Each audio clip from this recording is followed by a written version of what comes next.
Hello everyone, बहुत बहुत स्वागत है आप सभी का उच्च माध्यमिक शिक्षक पात्रता परीक्षा के टेस्ट सीरीज के और डेमो सेशन में। डियर स्टूडेंट्स, ये जो सेशन है वो उच्च माध्यमिक शिक्षक पात्रता परीक्षा जो 2025-26 में होने वाली है उसको टारगेट करके किया जा रहा है और उसकी ये टेस्ट सीरीज का एक पार्ट है। ठीक है, तो स्टार्ट करते हैं सेशन को without waste of any time. ठीक है, टेस्ट सीरीज अवेलेबल है रेवन स्टूड के ऐप में। डिस्क्रिप्शन में दी हुई लिंक से आप लोग डाउनलोड कर सकते हैं और टेस्ट सीरीज परचेज कर सकते हैं। डियर स्टूडेंट्स, क्वेश्चन नंबर हम 6 से स्टार्ट कर रहे हैं क्योंकि यहाँ पे 5 क्वेश्चन जो हैं वो हमारे दूसरे नॉवल के आ गए हैं इसमें, तो उसमें हमें इग्नोर करना है, आगे चलना है, हमें पढ़ना है क्वेश्चन नंबर 6।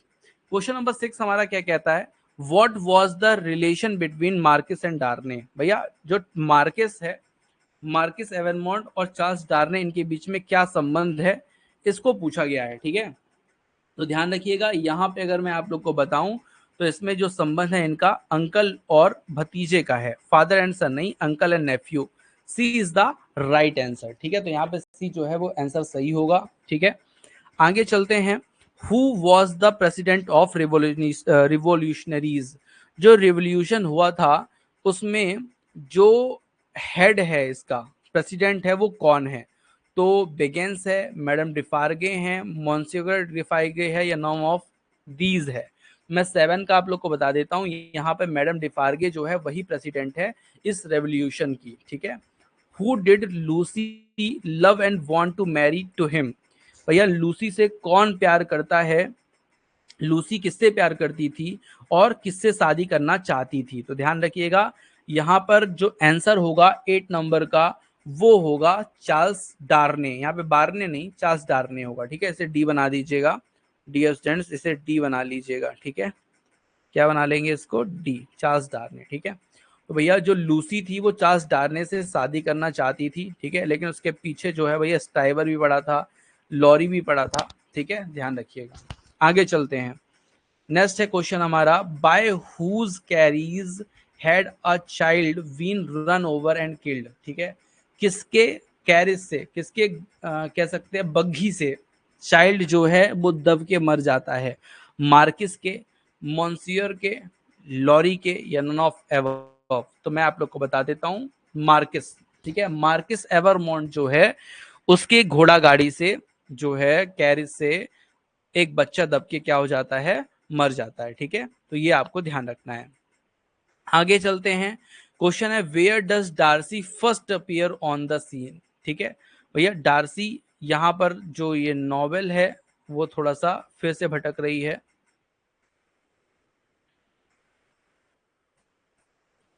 ठीक है, name of the locality where this incident children death happened. ठीक है, तो Soho in London, Saint Antonio, Dover, या डैस। तो मैं आप लोग को बता देता हूँ, क्वेश्चन नंबर 11 ये कहता है उसके इलाके का नाम जहां घटना हुई थी, जहां बच्चे की मौत हुई थी एक बग्घी से दबकर, वो कौन सी जगह थी? ठीक है, तो 11 नंबर का मैं आंसर बता देता हूं आप लोग को, सेंट एंटोनी। ठीक है, एंटोइन। ठीक है, सेंट एंटोइन नाम की जगह पर इस बच्चे की डेथ हुई थी। ठीक है, ध्यान रखिएगा। यहाँ पे एक्चुअली क्या मिक्स क्वेश्चन है, हो सकता है थोड़ा सा आपको दिक्कत आए। ठीक है, who was responsible for the death of Marxist. Death की मार्किस की डेथ के लिए कौन रिस्पॉन्सिबल है? डार्ने है, जेरी है, सिडनी कार्टन है, जैक्स है? तो मैं आप लोग को बता दूं, 40 नंबर का आंसर होगा जैक्स। ठीक है, जैक्स जो है वो मार्किस की डेथ का क्या है, कारण है। Dickens got his early education in. ठीक है, जो डिकेंस है उनका जो अर्ली एजुकेशन है वो कहाँ हुआ है? डिस्टेंस 25 का आंसर होगा आपका सी, कैथेम। ठीक है, ध्यान रखिएगा।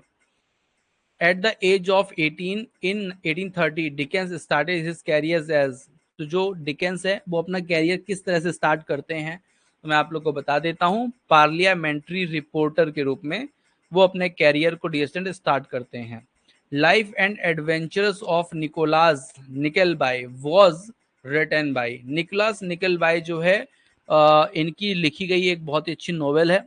इसको कब लिखा गया भैया? तो भैया डिकेंस की है ये, इन 1838 से 39 के बीच में।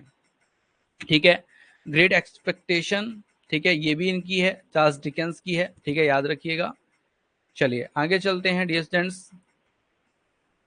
Charles Dickens was warmly received when he was on his foreign tour. ठीक है, ये एक्चुअली चार्ल्स डिकेंस के बारे में डिपेंडेंट थोड़े से क्वेश्चन है, तो यहाँ पे इसका आंसर होगा इन अमेरिका 1841। ठीक है, डिकेंस एंटर्ड इनटू ऑथरशिप इन, ठीक है, तो डिकेंस ने ऑथरशिप अपनी कब ली, तो भैया 1833 से उन्होंने स्टार्ट किया लिखना, और लगातार उन्होंने फिर लिखना जो है लिखने वाला कार्य जो है उन्होंने किया। ठीक है, चलिए, a Tale of Two Cities was written by, तो भैया ये किसने लिखा है, तो भैया चार्ल्स डिकेंस ने लिखा है, ये तो आपको पता ही होगा।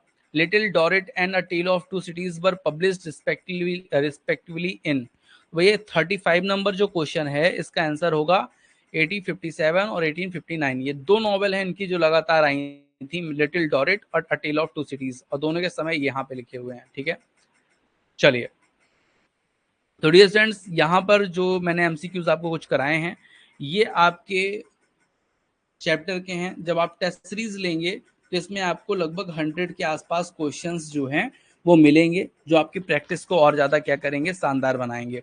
वैसे मैं आप लोग को बता दूं कि रेवा इंस्टीट्यूट ने सभी टॉपिक की, मतलब जो उच्च माध्यमिक पात्रता परीक्षा के लिए एक बुक लॉन्च कर दी है, और वो लॉन्च कल से परसों से आपको मिलने लगेगी। मतलब ये मान के चलिए 25 अप्रैल से वो किताब आपको मिलने लगेगी। और रेवा इंस्टीट्यूट जो है वर्ग 1 के पूरे नोट्स भी निकाल रहे हैं, और उसमें नोट्स में आपको पूरे ऑल टोटल नोट्स मिलेगा, साथ साथ में एमसीक्यूज की पूरी टेस्ट सीरीज भी मिलेगी। ठीक है, तो ये पीडीएफ फॉर्म पे भी आप ले सकते हैं और प्रिंट आउट करा के भी ले सकते हैं। ये भी चीज आपको बहुत जल्दी मिलने वाली है रेवा इंस्टीट्यूट के माध्यम से। ठीक है, तो अपनी तैयारी करते रहिए। अगर आप टेस्ट सीरीज परचेज करना चाहते हैं वो भी कर सकते हैं, उसमें आपको 299 में मात्र हर टॉपिक के एमसीक्यूज की पर्याप्त पीडीएफ मिल जाएगी, और साथ साथ में आपको 25 ऑनलाइन टेस्ट भी मिल जाएंगे। ठीक है, तो आज के सेशन में इतना ही।